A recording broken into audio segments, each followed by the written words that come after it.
Si ton remplissage se décolle au bout de 2 semaines, ce détail est peut-être oublié.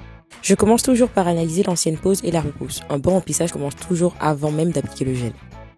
Je commence par étirer l'ancienne matière en respectant l'architecture de l'ongle. Le but n'est pas de tout enlever mais de conserver une base saine et solide. Je prépare ensuite la repousse en douceur sans agresser la plaque naturelle. Une bonne préparation, c'est 70% de la tenue. Et pour ça, tu auras besoin d'un embout emery à grain fin.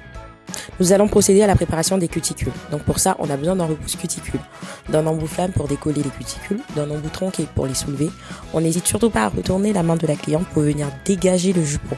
Ça aide facilement à couper les cuticules sans blesser la cliente. Une fois que cette étape est terminée, tu peux venir façonner l'ongle.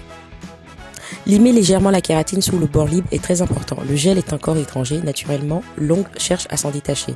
Sans préparation dessous, le décollement commence souvent par là. C'est une étape souvent sous-estimée.